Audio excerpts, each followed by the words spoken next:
اعوذ باللہ من الشیطان الرجیم بسم اللہ الرحمن الرحیم وبہ نستعین وہو خیر ناصر ومعین وصلی اللہ علی محمد وآلہ الطاہرین۔ ہم نے احکام شرعی کا ایک سلسلہ شروع کیا ہے کچھ ہفتوں سے، تو ہم چاہتے ہیں کہ مومنین توضیح المسائل کے احکام میں جو امپورٹنٹ مسائل ہے، ضروری مسائل ہے، ان سے آگاہ رہیں۔ پچھلے 3 درسوں میں ہم نے تقلید کے بارے میں تقریباً مفصل تفصیلاً جو ضروریات تھی وہ بیان کی۔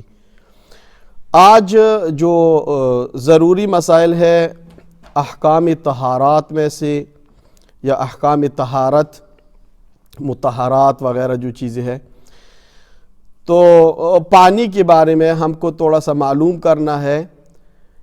کیوں ضروری ہے پانی کے بارے میں معلوم کرنا؟ کیونکہ ہم وضو کرتے ہیں، ہم غسل کرتے ہیں، تو اس کے لیے پانی کا معلوم ہونا ضروری ہے۔ تو نارمل دیکھے تو پانی کے 2 قسمیں ہیں، یا مطلق پانی ہے یا مضاف پانی ہے۔ مطلق پانی، نارمل جو پانی ہے اس کو مطلق پانی کہا جاتا ہے۔ نارمل جو پینے کا ہے، صاف ستھرا جو پانی ہوتے ہیں، مطلقاً پانی ہوتے ہیں۔ مضاف وہ پانی ہے جو کسی چیز سے حاصل کیا جائے، جیسے مثلاً تربوزے کا یا گلاب کا، اور جو پانی ہے وہ مضاف پانی ہے۔ اچھا، اب اس کی بیان کرنے کا کیا ضرورت ہے؟ مضاف اور مطلق سے مثلا ہمارا کیا واسطہ ہے؟ کیوں یہ چیز بیان ہو جائے؟ اس لیے کہ مضاف پانی سے آپ نہ غسل کر سکتے ہو، نہ وضو کر سکتے ہو۔ اب مثال کے طور پہ ایک انسان سفر میں جاتا ہے، اس کے پاس جوس کا ایک ڈبہ پڑا ہے گاڑی میں، تو وہ کہیں ابھی نماز کا ٹائم ہے، چل یہ بھی ایک قسم کے پانی ہے، اسی کے ساتھ وضو کر کے مثلا میں نماز پڑھتا ہوں۔ تو اس چیز کے لیے وہ ضروری ہے، یعنی اس کا سیکھنا، اس کے اوپر وہ کرنا، معلومات حاصل کرنے کے لیے یہ ضروری ہے۔ تو یعنی تربوز وغیرہ کے علاوہ جو پانی ہے وہ اس کو مطلق پانی کہا جاتا ہے۔ تو خود مطلق پانی کے ہمارے پاس 5 قسمیں ہیں، یا وہ کور پانی ہے، یا قلیل پانی ہے، یا جاری پانی ہے، یا بارش کا ہے، یا کنویں کا پانی ہے۔ اچھا، اب اس کا کیا ضرورت ہے؟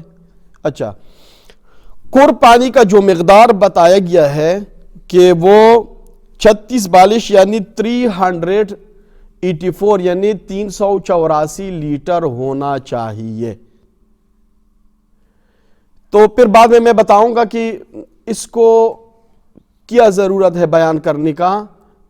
وہ اس لیے کہ اس پانی میں اگر عین نجاست مثلا خون ہے، پیشاب ہے، پخانہ، کوئی بھی چیز عین نجاست اس میں گر جائے، کور پانی یہ جو 384 لیٹر جو پانی ہے، اگر اس میں 3 قسم کی تغیرات جو ہے نا وہ آ جائے، تو پھر اس کے ساتھ آپ کوئی چیز کو پاک نہیں کر سکتے ہو۔ مثال، اس کا رنگ چینج ہو جائے، اس کا ذائقہ چینج ہو جائے، اس کا کلر چینج ہو جائے۔ اگر یہ 3 چیزیں اس میں چینجنگ آ گیا، مثلا وہ اس نے اسمیل دینا شروع کر دیا، اس کا مثلا خون اس میں گر گیا، وہ بالکل اس نے شکلی خون جیسا۔ البتہ کل ممکن ہے کہ کوئی انسان یہ بولے کہ یہ جو روح افزا کا شربت ہم بناتے تو اس کا کیا حکم ہے؟ روح افزا وہ مضاف میں تو آتے ہیں لیکن نجس تو نہیں ہے وہ۔ البتہ مضاف کی وہ ہے، جیسے ہم شربت بناتے ہیں اس کے ساتھ ہم وضو نہیں کر سکتے ہیں، اس کے ساتھ ہم غسل نہیں کر سکتے ہیں۔ پس اگر اس 3 قسم کی تبدیلی اس پانی میں آ گئی، کور پانی میں، یہ جو 384 لیٹر ہے، رنگ اس کا چینج ہو گیا، لیکن عین نجاست کی بات کر رہا ہوں، یہ چیز ذہن میں رکھنا، عین نجاست اس میں گر جائے، خون، پیشاب، پخانہ وغیرہ یہ چیزیں، تو پھر اس کو نجس کہا جاتا ہے۔ اچھا، نجس کہنے کا مقصد کیا ہے؟ نجس کہنے کا مقصد یہ ہے کہ اس کے ساتھ نہ آپ وضو کر سکتے ہو. اگر آپ اپنا مثلا انسان کا ڈریس نجس ہے اس کے ساتھ آپ ڈریس نہیں دھو سکتے ہو کہ پھر وہی ڈریس میں آپ جو ہے نا نماز پڑھی, یہ بھی اس کے ساتھ پھر نہیں کیا جا سکتا ہے. اچھا, بس اس کور پانی کی نجس ہونے کی شرائط یہی ہے کہ اس میں 3 قسم کی تبدیلی آ جائے. اگر اس میں وہ 3 تبدیلی نہیں آئی ویسے کی ویسی تھی تو پھر وہ نجس نہیں ہے. نجس نہیں ہے کا مقصد یہ ہے کہ آپ اس کے ساتھ غسل بھی کر سکتے ہو, وضو بھی کر سکتے ہو, اور اس کے ساتھ آپ اگر کوئی نجس ڈریس ہے اس کو دھو کے اس کے ساتھ نماز بھی پڑھ سکتے ہو.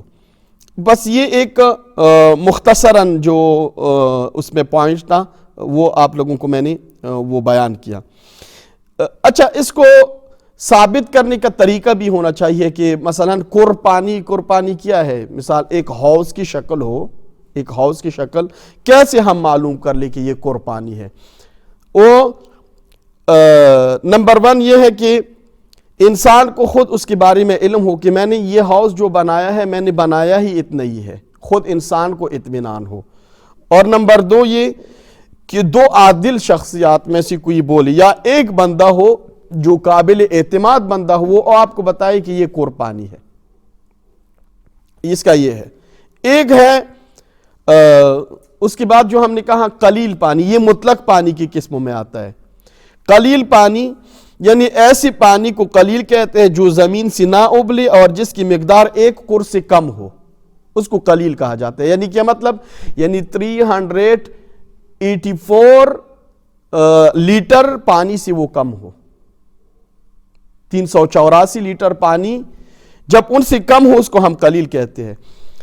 اچھا, قلیل اور قر میں جو ہے وہ یہ ہے کہ اگر قر پانی میں ہم نے بتایا کہ نجاست گر جائے, اس میں 3 قسم کی تبدیلی آ کے تو وہ نجس ہو جاتے, لیکن قلیل میں یہ نہیں ہے. قلیل میں یہ ہے کہ وہ نجاست پر گری یا نجس چیز اس پر گری تو ڈائریکٹ فوراً وہ نجس ہو جاتی ہے. قلیل پانی میں یہ ہے, یعنی نجس ہونے کا پھر یہ.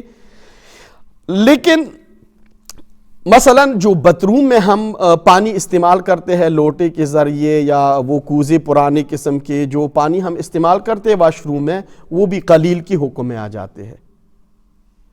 اچھا, اس میں اب ایک یہ بہت ضروری پوائنٹس ہے کہ اس کی طرف توجہ کر لے کہ جو پانی ہم جس قلیل پانی سے پیشاب یا پخانے کی مخارج دھوئی جائے وہ اگر کسی چیز کو لگ جائے تو 5 شرائط کے ساتھ اسی نجس نہیں کرے گا. مثال کے طور پہ باتھ روم میں میں جو پانی استعمال کرتا ہوں اگر وہ 5 شرائط اس میں موجود ہو, وہ 5 شرائط, تو اگر میرے ڈریس کو ٹچ کر لی وہ پانی تو میرے کپڑوں کو گندا نہیں کر سکتے, یعنی نجس نہیں کر سکتے. نمبر 1 یہ کہ پانی میں نجاست کی بو, رنگ یا ذائقہ پیدا نہ ہوا ہو. جو پانی ہم باتھ روم میں استعمال کرتے ہیں اس میں وہ جو 3 علامات میں نے بتائی اس میں سے کوئی نہ ہو, یعنی اس کا ذائقہ, رنگ یعنی کلر, اور اس کی اسمیل جو ہے نا یعنی وہ چینج نہیں ہوا ہو, بو, رنگ اور ذائقہ. نمبر 2 باہر سے بھی اس لوٹے کے ساتھ یا جس میں پانی ہے یا ایک بالٹی مثلا آپ حساب کر لو, باہر سے بھی اس کے ساتھ کوئی نجاست ٹچ نہیں ہوا ہو. مثال کے طور پہ ایک بندہ ہے یا بچہ ہے وہ پیشاب کرتا ہے تو اس پیشاب کے جو ڈراپ ہے وہ مثلا اس بالٹی میں اس کی جو قطرے ہے وہ نہ گر جائے. اگر گر گئے تو یہ سارے کے سارے نجس ہیں کیونکہ قلیل کے حکم میں آتے ہیں. تیسرا, کوئی اور نجاست مثلا خون, پیشاب یا پخانے کے ساتھ خارج نہ ہوئی ہو. یعنی اگر ایک انسان ہے مثال کے طور پہ اس کو یا بواسیر یا کوئی اور مسئلہ ہے کہ جس کو پیشاب میں بلڈ آ جاتا ہے, پھر بھی وہ پانی جو آپ استعمال کرتے ہیں وہ یعنی وہ بھی نہ ہو اس میں, یعنی بلڈ وغیرہ بھی اس میں شامل نہ ہو. چوتھا جو ہے پخانے کے ذرات اس پانی میں موجود نہ ہو جو ہم استعمال کرتے ہیں باتھ روم میں.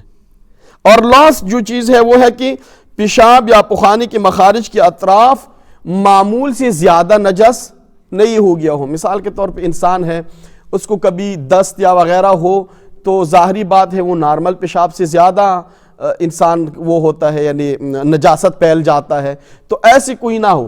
اگر یہ 5 شرائط اس میں موجود ہو اس پانی میں، یعنی مطلب باہر سے کوئی نجاست اس کے ساتھ نہیں ملا ہے، رنگ اور ذائقہ اس کا چینج نہیں ہو گیا ہے، یا مثلا پیشاب اور پخانے کے ساتھ کوئی خون خارج نہیں ہوا ہے، پخانے کے ذرات اس میں موجود نہیں ہیں، اور پیشاب اور پخانے کی یعنی جہاں سے وہ خارج ہوتے ہیں وہ حد سے زیادہ مثلا نجس نہیں ہوا ہے، تو جو پانی ہم استعمال کرتے ہیں اگر وہ پانی آپ کا مثلا ٹروزر یا کوئی ڈریس ٹچ کر لی تو وہ پاک ہے۔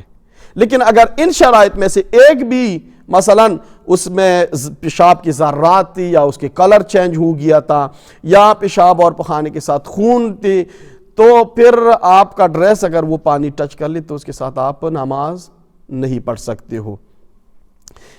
اللہ رب العزت ہم سب کو دین اسلام اور احکام شرعی کے اوپر عمل کرنے کی توفیق عنایت فرمائے۔ والسلام علیکم ورحمۃ اللہ وبرکاتہ۔